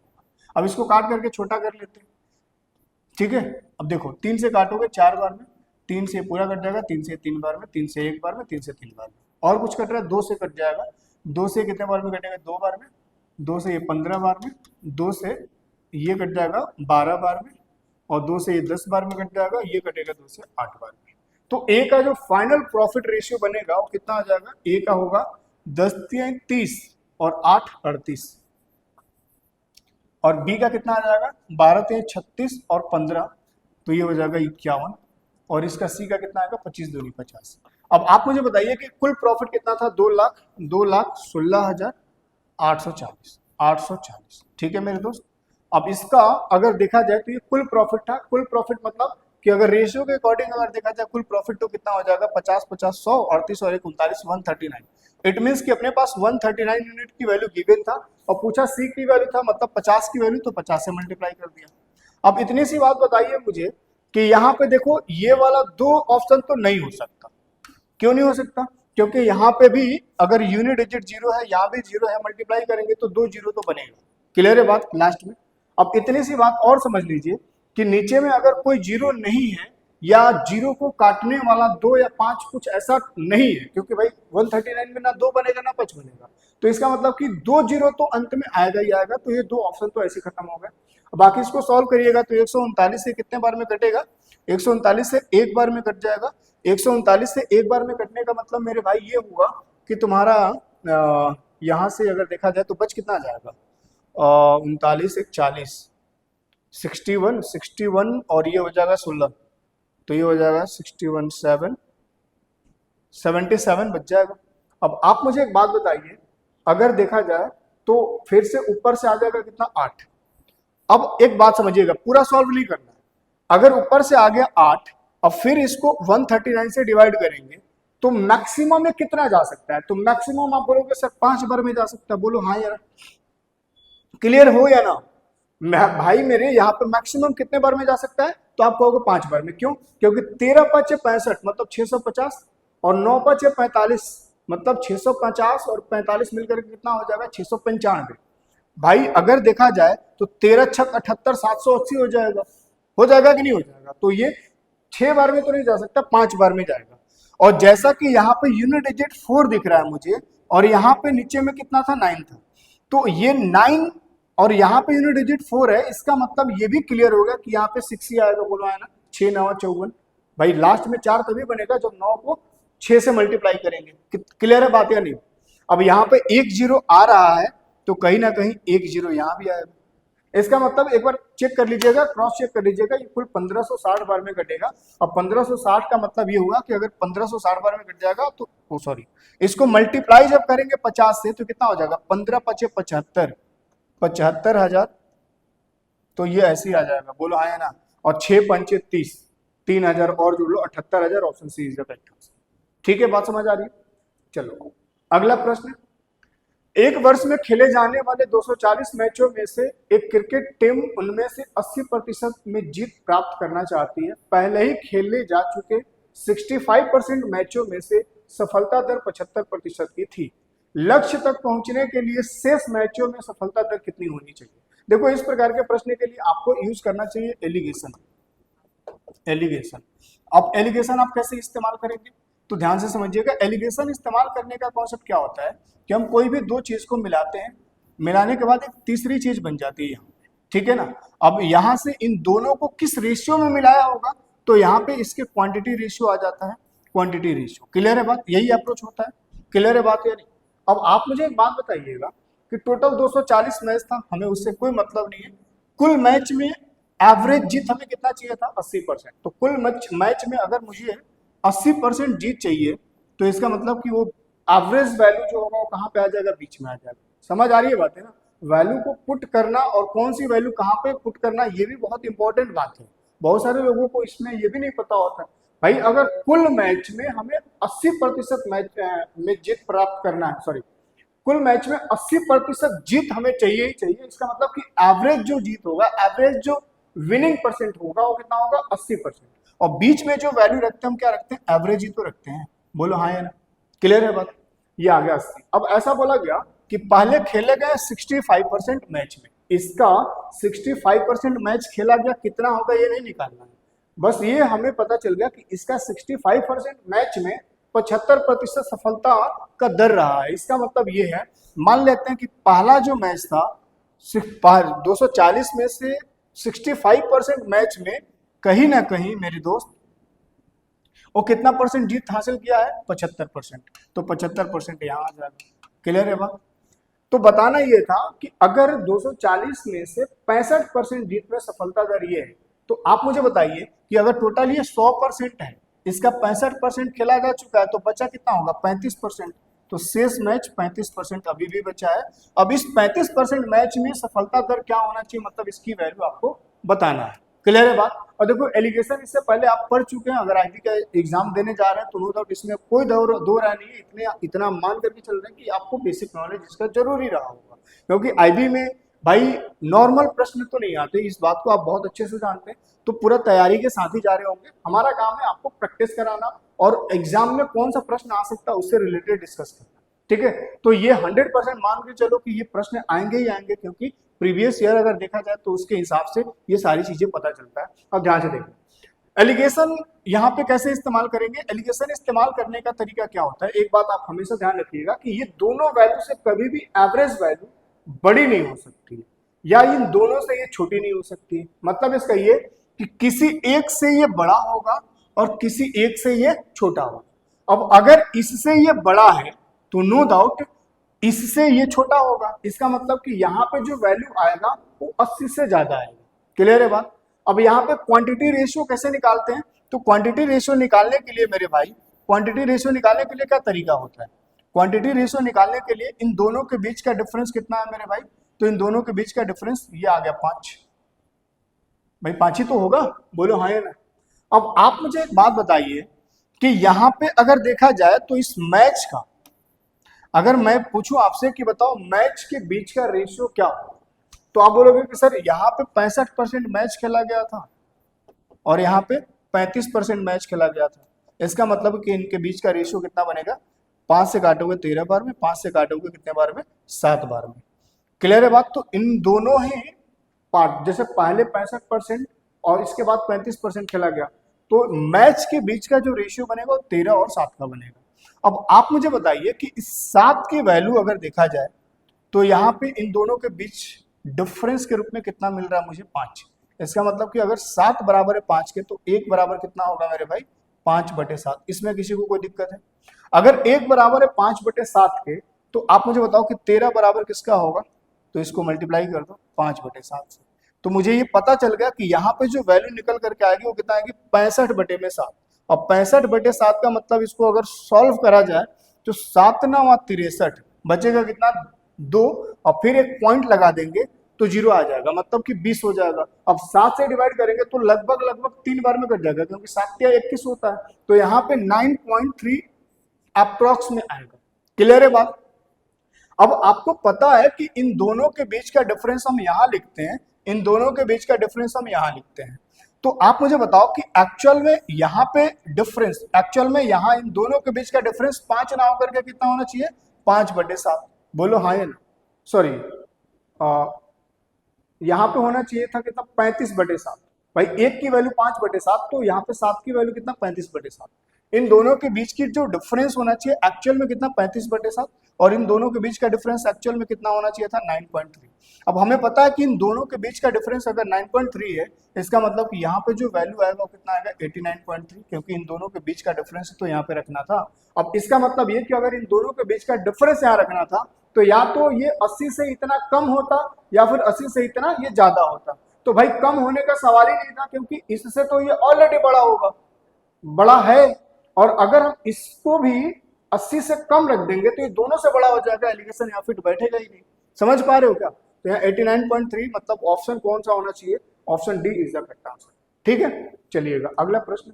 बहुत ही अच्छे लेवल के प्रश्न, बहुत ही जबरदस्त लेवल के।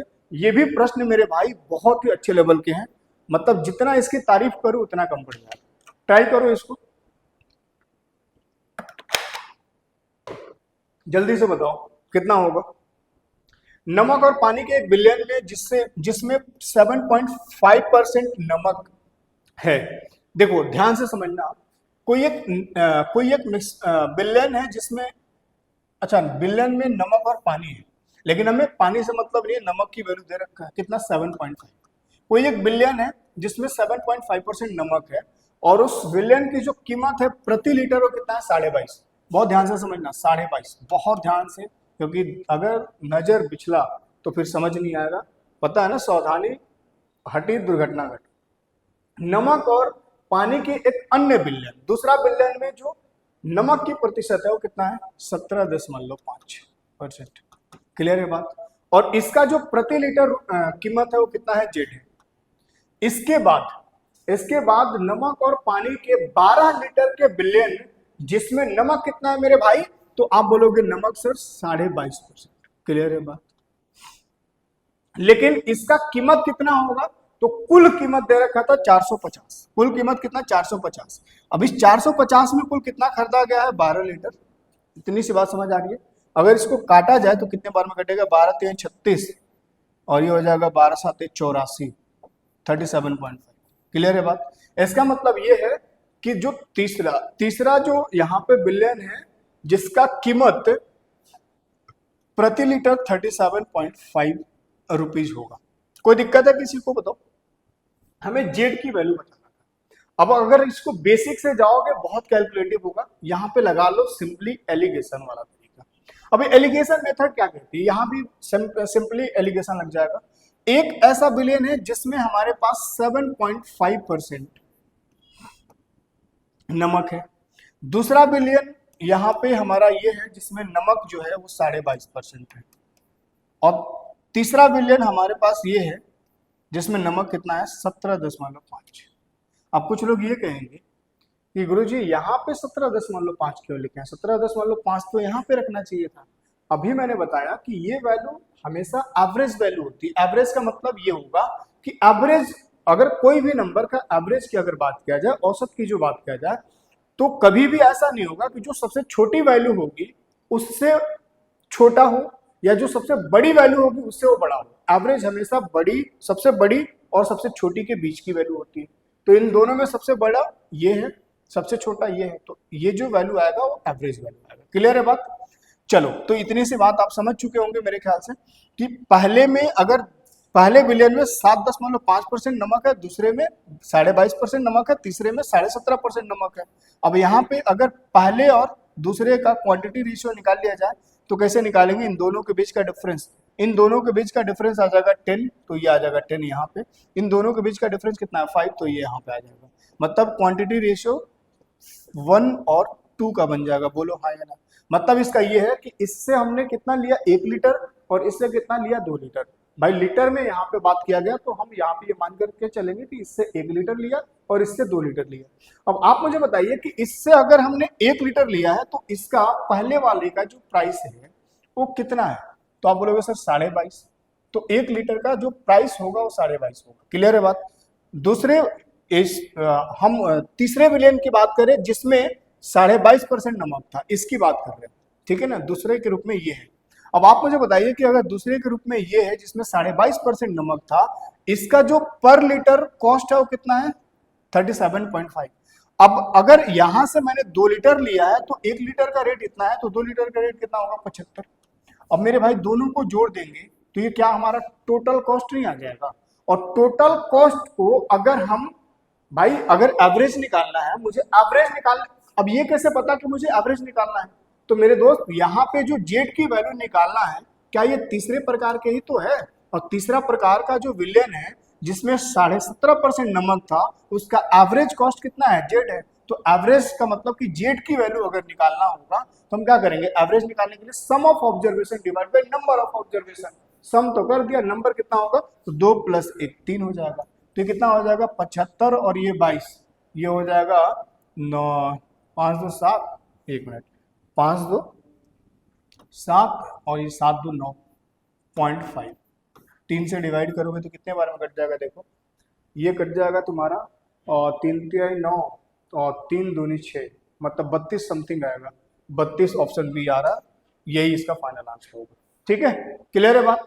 चलिएगा अगला प्रश्न, बहुत ही प्यारा, ये भी एवरेज से रिलेटेड था, बहुत ही प्यारा जबरदस्त ये भी प्रश्न है। 5 संख्याओं का औसत 87.8 है, पहली 2 संख्याओं का औसत 81.5 है और अंतिम 2 संख्याओं का औसत 93.5 है, तो तीसरी संख्या क्या है? इस प्रकार के प्रश्न में आप हमेशा डेविएशन वाला कॉन्सेप्ट लगाइए। कैसे? ध्यान से देखिएगा। 5 अंक आपका कुछ इस प्रकार से है या 5 संख्या कुछ इस प्रकार से। अब अगर इन पांचों की औसत की मैं बात करूं, पांचों की औसत, तो ऐसा बोला गया कि 2 संख्याओं का औसत, 5 संख्याओं का औसत कितना था? 87.8। क्लियर है बात मेरे भाई? अब पहली 2 संख्याओं का औसत कितना है? 81.5। 81.5, ओहो 81.5। अब आप मुझे एक बात बताइए कि अरे यार ये क्या हो गया? 81.5, ठीक है मेरे दोस्त। अब आप मुझे एक बात बताइए कि ये 81.5 जो है ये पहली 2 संख्याओं का है। पहली 2 संख्याओं मतलब इन दोनों का जो औसत होगा वो कितना है? 81.5। और इन दोनों का जो औसत है वो कितना है? तो ये इन दोनों का जो औसत है अंतिम 2 संख्याओं का वो कितना है? 93.5। अब अगर यहाँ पे डिविएशन लगा दिया जाए, डिविएशन कॉन्सेप्ट लगा दिया जाए, तो आप मुझे बताइए कि ये पहली दो संख्याओं का औसत जो है वो 81.5 है, लेकिन पांचों का औसत कितना है? 87.8। तो इससे ये कितना कम है? तो आप बोलोगे सर इससे ये कितना कम है, तो आप बोलोगे सर 3 और इधर कितना हो जाएगा 6, मतलब 6.3 कम है।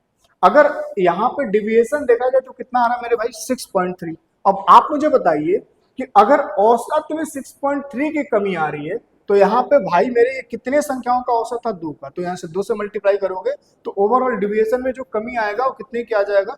ये 63 को 2 से मल्टीप्लाई करेंगे कितना आ जाएगा? 63 दूनी 126, मतलब 12.5, 12.6 का। इसका मतलब ये हुआ कि यहाँ पे जो नंबर है, यहाँ पे जो नंबर है इसको अगर हम एवरेज से कंपेयर करें तो ओवरऑल अगर देखा जाए तो कितना कम आ रहा होगा मेरे भाई? 12.6।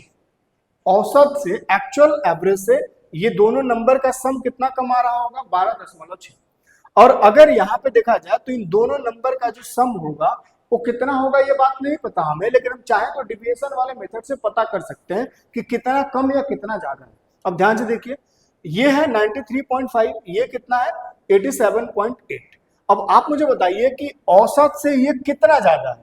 औसत, एक्चुअल जो औसत पांचों का था, इस पांचों के औसत से ये कितना ज्यादा है? तो आप बोलेंगे कि सर ये जो है ना वो कितना ज्यादा है, इसको माइनस कर देंगे तो ये हो जाएगा ये 15, मतलब ये हो जाएगा तुम्हारा 7, इधर आ जाएगा, और ये 12 का मतलब कि ये हो जाएगा 5, 57। बोलो हाँ या ना? किसी को कोई दिक्कत है तो बता दो। अब 5.7 अगर अब यहाँ पे देखा जाए तो ये औसत से कितना, एवरेज में कितना, इन दोनों संख्याओं का जो एवरेज है ये एक्चुअल एवरेज से 5.7 अधिक है। अगर एवरेज 5.7 अधिक है तो इन दोनों का सम कितना अधिक होगा? तो 2 से मल्टीप्लाई कर लो, कितना आ जाएगा? 114, मतलब 11.4 अधिक होगा, ये पॉजिटिव होगा।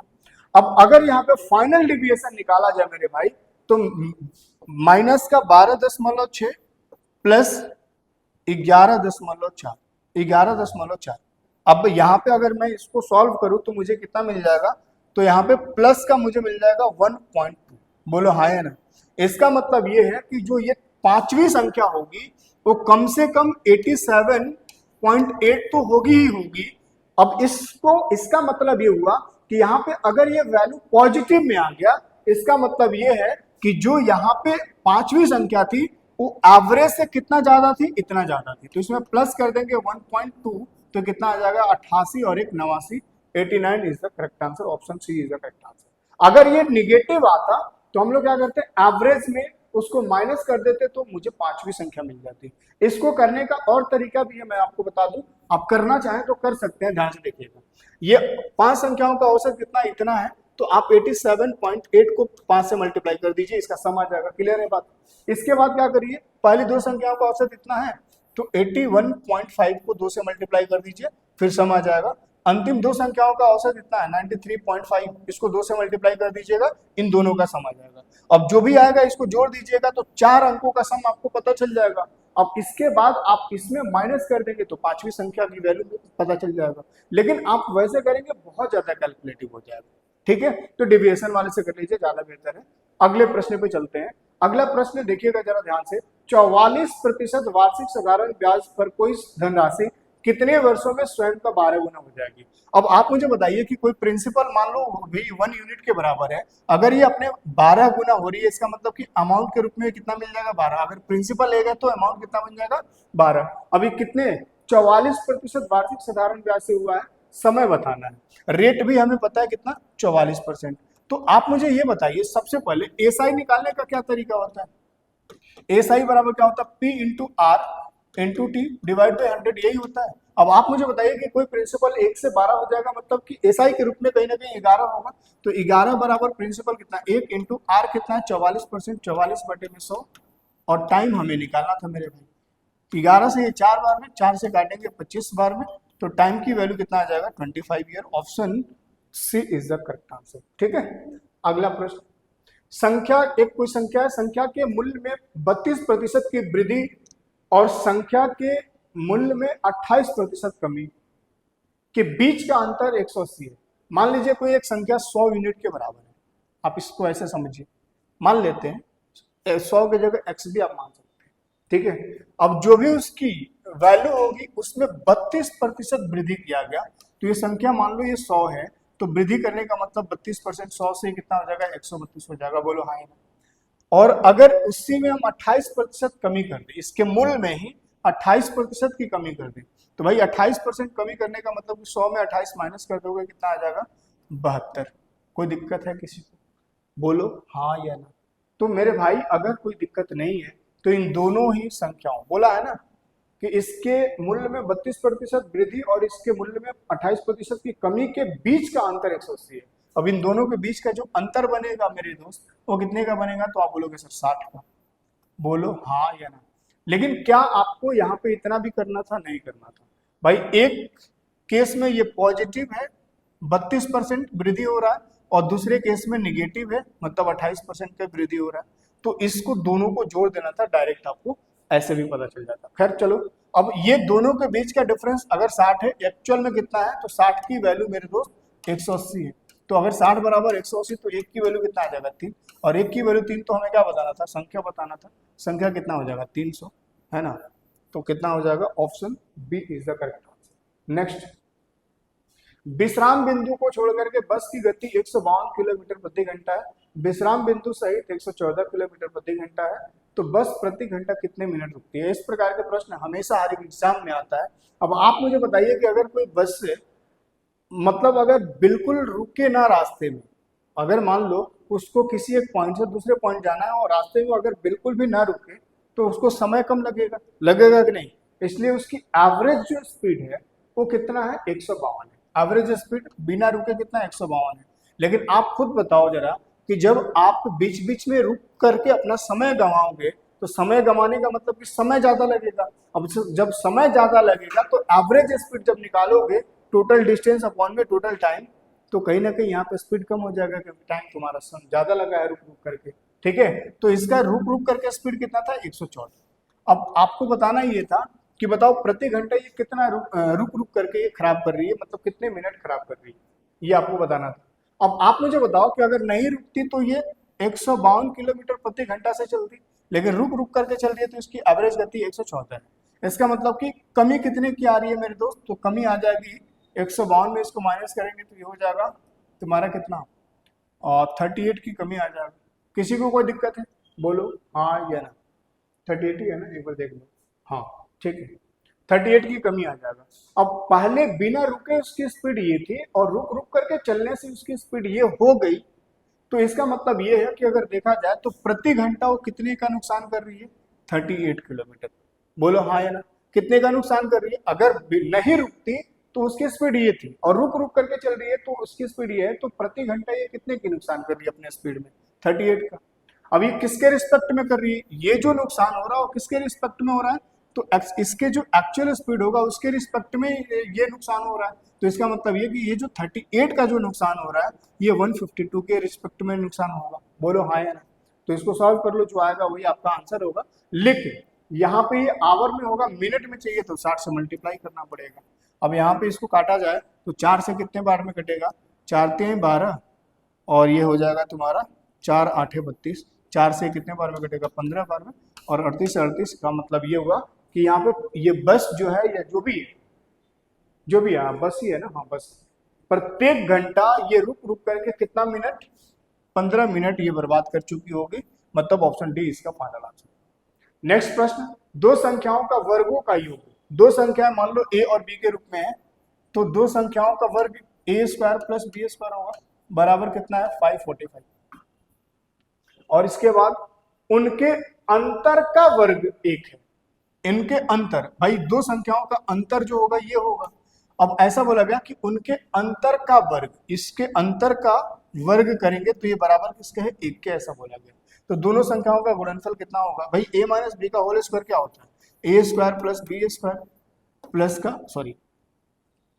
माइनस का 2ab बराबर कितना? 1। अब इसकी वैल्यू तो हमें ऑलरेडी पता है 545। अब ये इस तरफ 1 जो है इधर आकर के माइनस हो जाएगा, और ये 2ab उस तरफ जाकर के प्लस हो जाएगा। तो आप मुझे बताइए कि 545 में से 1 माइनस करेंगे कितना आ जाएगा? 544। बोलो हाँ या ना। 544। अब उसको 2 से डिवाइड किया जाएगा तो आंसर कितना आ जाएगा? मतलब ए बी बराबर कितना आ जाएगा, तो यहाँ पे आ जाएगा तुम्हारा ए बी बराबर आ जाएगा 272, अगर कोई गलत नहीं है तो ये आ जाएगा तुम्हारा कितना 272। मतलब आपसे पूछा क्या था, दोनों संख्याओं का गुणनफल, तो दो संख्याएं अगर ए और बी के रूप में था तो इन दोनों का गुणनफल तो ए बी ही होगा मेरे भाई, तो इसका जो फाइनल आंसर होगा 272 होगा, ठीक है ना। चलिएगा बाकी अगले प्रश्न पे चलते हैं। नेक्स्ट ये प्रश्न करो, ये भी बड़ा प्यारा सा प्रश्न है, टाइम एंड वर्क से है, बहुत ही जबरदस्त प्रश्न, ध्यान से देखना। P और Q एक कार्य को 90 दिन में कर रहे हैं, P और Q एक कार्य को 90 दिन में कर रहे हैं, बहुत ही बढ़िया प्रश्न है, बहुत ही लाजवाब, 90 दिन में कर रहे हैं। और बोला गया कि Q और R इसको कितने में, भाई 112.5, इसको अगर देखा जाए तो 112.5 को कैसे लिख सकते हैं, 225/2 लिख सकते हैं। चलो अब ऐसा बोला गया कि P और R 150 दिन में कर सकते हैं, P और R जो है 150 दिन में कर सकते हैं। तो सबसे पहले हम टोटल वर्क निकालते हैं। टोटल वर्क कैसे निकालेंगे, जब भी फ्रैक्शन की बात आएगी तो हम फ्रैक्शन में नीचे वाले को टारगेट नहीं करते, हम सिर्फ और सिर्फ ऊपर वाले की बात करते हैं, ठीक है। अब यहाँ पे 150, 400, 225 और ये तुम्हारा कितना हो जाएगा 90 का जो कुल एलसीएम हो जाएगा वो कितना हो जाएगा मेरे भाई, तो यहाँ पे 450 क्या हो जाएगा, क्या 0 से 0 कट जाएगा, 15 या 45, 9 5 45 और ये 225 से तो कट ही जाएगा 2 बार में। इसका मतलब कि जो टोटल वर्क होगा वो कितना होगा 450। क्लियर है बात। अब ऐसा बोला गया कि P की तुलना में X 5 गुना कुशल है, P की तुलना में X जो है 5 गुना, X जो है ये 5 गुना कुशल है, इसका मतलब कि इसका एफिशिएंसी 1 होगा तो इसका एफिशिएंसी 5 होगा। इसके बाद अगर देखा जाए तो Q की तुलना में Y 2 तिहाई कुशल है, Q की तुलना में Y जो है ये 2 तिहाई, Y जो है 2 तिहाई है, मतलब इसका ये कि अगर ये 3 होगा तो ये 2 होगा, ठीक है, 2 तिहाई है तो।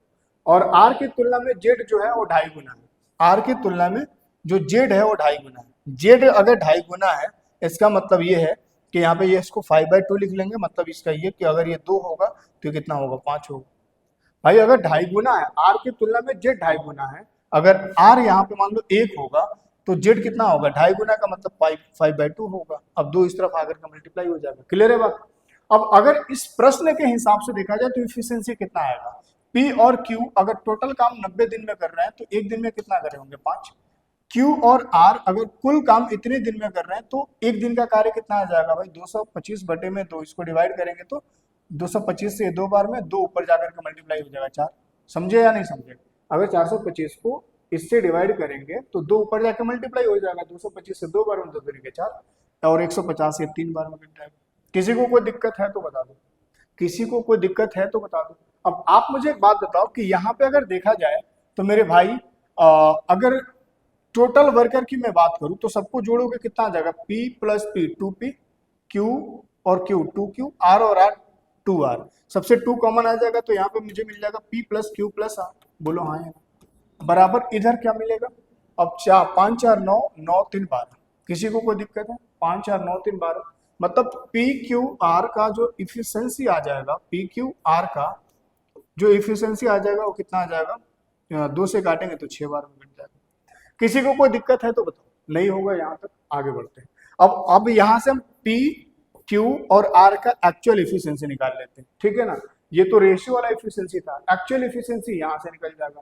P और Q एक दिन में कितना कर रहे हैं 5, अगर P और Q एक दिन में यहाँ भी 5 कर रहे होंगे तो R कितना कर रहा होगा, R कर रहा होगा 1।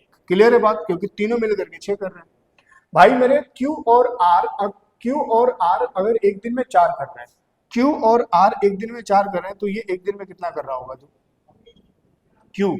P और R एक दिन में 3 कर रहे हैं, P और R एक दिन में 3 कर रहे हैं तो Q कितना कर रहा होगा 3। अब यहाँ पे PQR का एक्चुअल एफिशिएंसी आ गया अकॉर्डिंग टू द क्वेश्चन।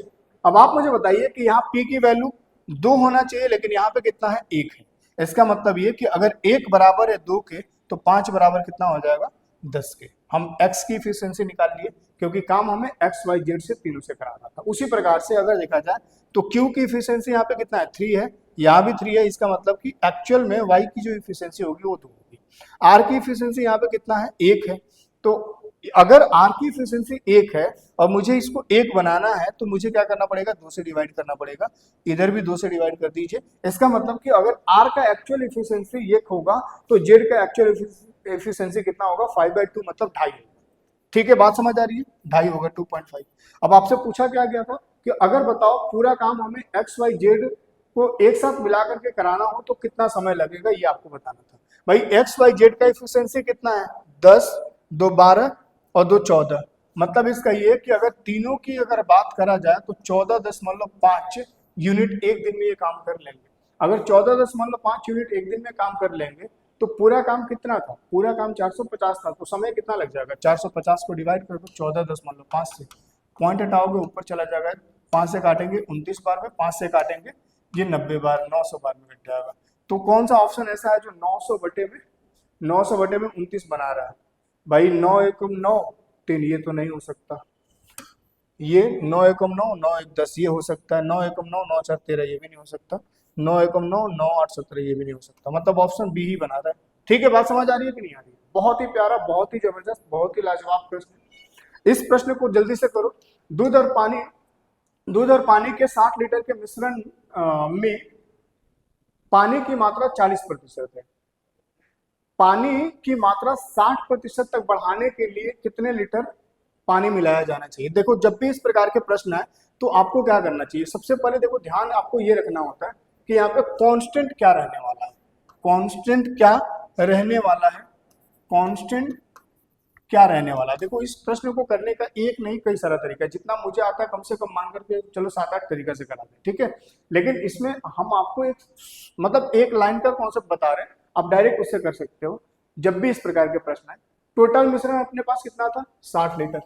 अब आप मुझे ये बताइए कि अगर 60 लीटर में दूध और पानी दोनों था, अब बोला ये गया कि पानी की मात्रा 40% है, परसेंटेज में अगर देखा जाए तो पानी की मात्रा कितना 40% है।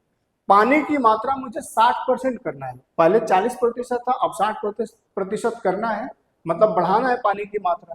तो बोला गया कि कितने लीटर पानी मिलाया जाना चाहिए। अब आप मुझे बताइए कि मेरे भाई अगर दूध और पानी का एक मिश्रण है और उसमें हम पानी में मिला रहे हैं, इसका मतलब ये हुआ कि दूध कहीं ना कहीं दोनों केस में सेम होगा।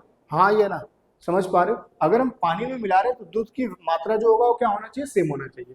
जब भी इस प्रकार के प्रश्न है तो जो आपको कांस्टेंट वैल्यू दिखे आपको उसी को लेकर के करना चाहिए। अब इसमें कांस्टेंट क्या है, तो आप बोलेंगे कि सर अगर पानी में मिला रहे हैं तो कहीं ना कहीं दूध कांस्टेंट हो, समझ पा रहे हो। तो आप इतनी सी बात बताइए कि 60 लीटर के मिश्रण में 40% शुरुआत में क्या था, पानी था, तो कहीं ना कहीं 60% दूध होगा। क्लियर है बात या नहीं। अब आप मुझे बताइए कि अगर हम 60 लीटर के मिश्रण में, पहले 60 लीटर का मिश्रण था, अब कुछ पानी ऐड कर देंगे, कुछ पानी जब ऐड करेंगे तो मिश्रण कहीं ना कहीं बढ़ करके कितना हो जाएगा, मान लो हम के लीटर ऐड कर दिए पानी, तो अब जो मिश्रण बनेगा वो इतने का बनेगा। लेकिन आप मुझे बताइए कि इसमें पानी कितना हो जाएगा, 60%। अगर पानी 60% होगा तो दूध कितना होगा, 40%। तो हम इसका 40% निकाल लेते हैं। अब जो यहाँ पे दूध की एक्चुअल वैल्यू होगी वही एक्चुअल वैल्यू आपको यहाँ पे भी मिलेगी। बोलो हाँ या ना, क्योंकि दूध दोनों ही केस में सेम होगा, क्योंकि उसमें छेड़छाड़ नहीं किया जा रहा। आप इसको काट लो, 0 से 0 कट जाएगा, 4 से काटोगे 15 बार में, 15 छक्का 90, और 90 में 60 माइनस कर दिया जाएगा तो के की वैल्यू कितना आ जाएगा, 30 आ जाएगा। Option A is the correct answer. ठीक है, अगला प्रश्न, ये भी बड़ा प्यारा सा प्रश्न है। देखो जब भी इस प्रकार के प्रश्न आए तो मैं आपको एक सलाह दूंगा कि हमेशा इसको 2ab के फॉर्मेट में चेंज करने की कोशिश करना, ब्रेक करने की कोशिश करना। अब ब्रेक कैसे किया जाएगा, तो हमेशा आप इधर से करिएगा लास्ट से, ठीक है। क्या फाइंड करना था, find the positive square root. मतलब इसका ये स्क्वायर रूट का मतलब कि हमें इस वैल्यू का स्क्वायर रूट बताना है। 92 माइनस 24 रूट 6 माइनस 4 रूट 2। ठीक है, देखो वैसे तो मुझे देख करके पता चल रहा है कि इन तीनों ऑप्शन में से कोई नहीं हो सकता, है ना, ये होगा यही। ठीक है, अब ये कैसे पता चल रहा है मुझे, क्योंकि यहाँ 92 में यहाँ पे ये जो वैल्यू निकल करके आएगा वो जो भी आएगा, लेकिन इतना जरूर क्लियर है कि वो 92 से कुछ छोटा आएगा।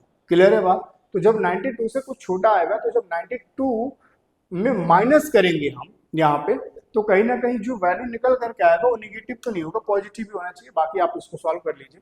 सबसे पहले हम इसको 2ab के फॉर्मेट में ब्रेक करते हैं, तो इसको हम ऐसे लिख सकते हैं क्या, 2 × 2 × √2। बोलो हाँ या ना। अब मुझे यहाँ से ये पता चल रहा है कि ये जो 6 माइनस 4√2 है, ये कहीं ना कहीं किसका स्क्वायर बनेगा? तो आप बोलोगे सर कि ये जो स्क्वायर बनेगा ये कहीं ना कहीं 2 माइनस √2 का स्क्वायर बनेगा। बोलो हाँ या ना, करके देख लेना। अब ये स्क्वायर से स्क्वायर कट जाएगा, स्क्वायर से रूट कट जाएगा। बोलो हाँ या ना। तो यहाँ पे ब्रैकेट में बच कितना जाएगा? 2 माइनस √2। अब इसको इसके साथ मल्टीप्लाई जब करेंगे तो फाइनल आपको क्या मिलने वाला है यहाँ से मेरे भाई? 92 माइनस इसको मल्टीप्लाई करेंगे तो 24 दूनी 48, 48। अब ये माइनस माइनस प्लस हो जाएगा 24√2। बोलो हाँ यार 24√2। अब इसमें अगर हम इसको माइनस कर दे तो ये कितना मुझे मिल जाएगा? 44, 44 प्लस 24√2। अब इसमें कॉमन ले लिया जाए अगर 4, इन दोनों से 4 कॉमन ले ले तो रूट से बाहर निकालने पे 2 बनेगा। अगर इन दोनों से 4 कॉमन ले ले तो रूट से बाहर निकालने के बाद क्या बनेगा? 2 बनेगा। अब यहाँ पे कितना बन जाएगा?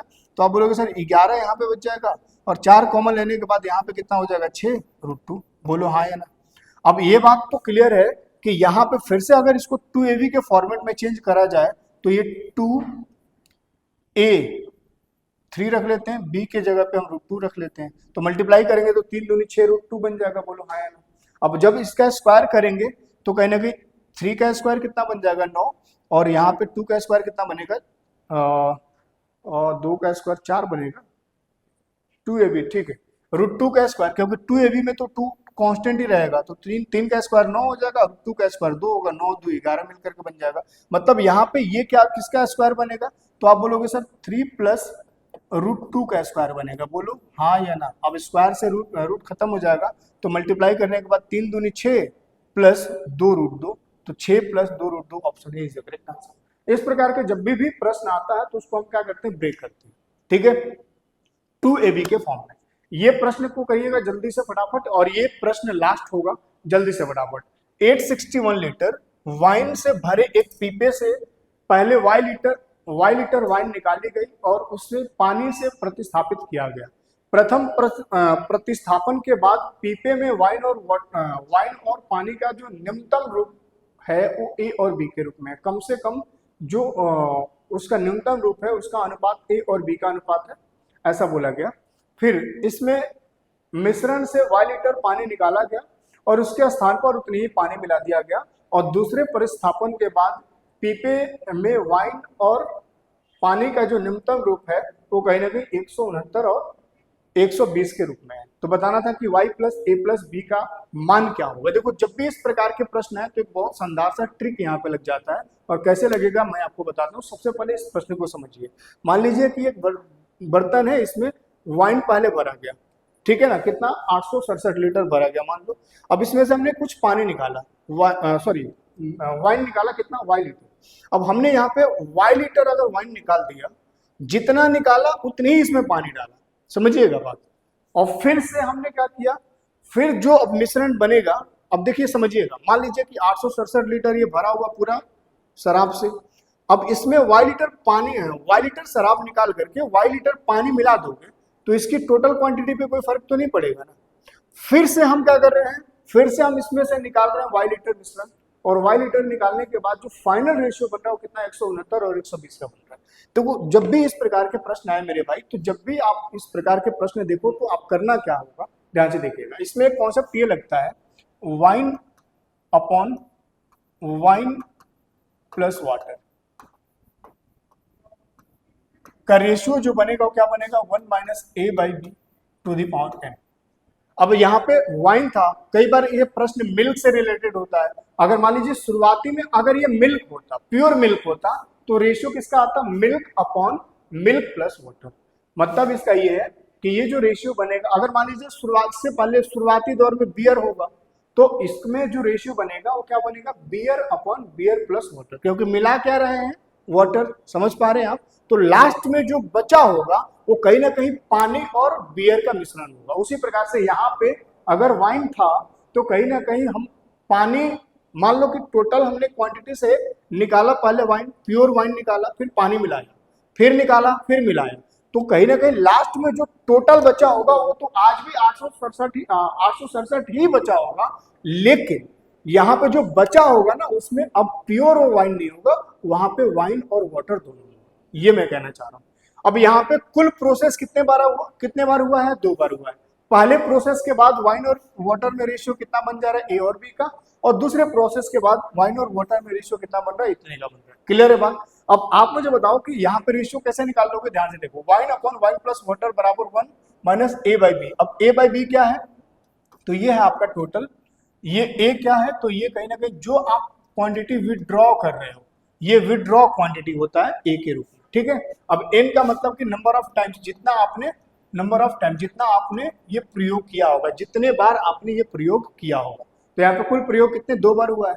तो यहाँ पे निकाल लेंगे रेशियो कैसे? Direct wine upon wine plus water. अब यहाँ पे समझिएगा बात को, वाइन प्लस वाटर। ठीक है मेरे भाई। अब वाइन कितना था लास्ट में अगर देखा जाए, तो ये दोनों प्रोसेस के बाद अगर देखा जाए तो वाइन कितना? 169 और नीचे में कितना था? वाटर कितना? 120। अब दोनों को जोड़ देंगे तो मुझे क्या मिल जाएगा? टोटल मिल जाएगा। बोलो हाँ या ना? वाइन प्लस वाटर, तो दोनों को जोड़ोगे तो कितना आ जाएगा? 289। क्लियर है बात? अब यहां से मेरे भाई, यहां से अगर मैं यहां इसके ऊपर स्क्वायर रूट लगा दूं, इसके ऊपर अगर मैं स्क्वायर रूट लगा दूं, तो मुझे डायरेक्ट जो वैल्यू निकल करके आएगा ना, क्योंकि देखो इसका रेशियो अपने पास गिवन था। यहां पे समझिएगा बात, यहां पे इसका रेशियो ऑलरेडी गिवन था, तो मैं इसको यहां पे रखूंगा।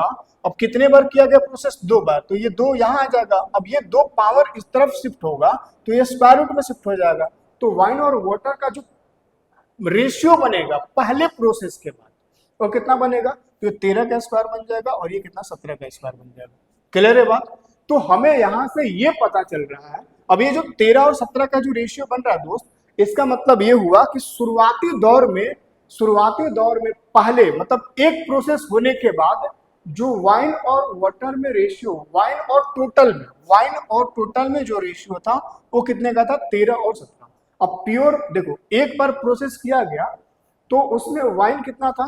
13 वाइन। अब अगर टोटल देखा जाए तो कितना है भाई? एक बार प्रोसेस किया गया मतलब उसमें से प्योर वाइन निकाला गया, तो उसमें कुछ वाटर डाला गया होगा। अब अगर टोटल अपने पास क्वांटिटी 17 था जिसमें वाइन कितना था? 13, तो आप मुझे बताइए कि वाटर कितना होगा? वाटर, तो आप बोलोगे सर 4। अब इतनी सी बात बता दीजिए मेरे दोस्त, यहाँ पे इतनी सी बात बता दीजिए कि अपने पास वाइन और वाटर की वैल्यू पहले प्रोसेस के बाद पता चल गया। इसका मतलब कि हमें ए और बी का वैल्यू मुझे पता चल गया, क्योंकि क्लियर उसने बोला था कि पहले प्रोसेस के बाद जो वाइन और वाटर का जो न्यूनतम अनुपात होगा वो ए और बी के रूप में होगा, और ए और बी के रूप में जो वैल्यू मिल गया वो कितना मिल गया? 13 और 4। क्लियर है बात? अब शुरुआती में कितना था? 867। शुरुआती में कितना था? 867। अब आप मुझे ये बताइए कि यहाँ पे अगर मुझे y की वैल्यू निकालना होगा, तो आप मुझे ये बता दीजिए कि हमने अगर देखा जाए तो शुरुआती में मेरे भाई अपने पास टोटल मिश्रण कितना था? 7 था, सॉरी 17 था। अब आप मुझे बताइए कि 17 में अब सिर्फ और सिर्फ पहले प्रोसेस के बाद 17 में से सिर्फ 13 ही बचा है वाइन।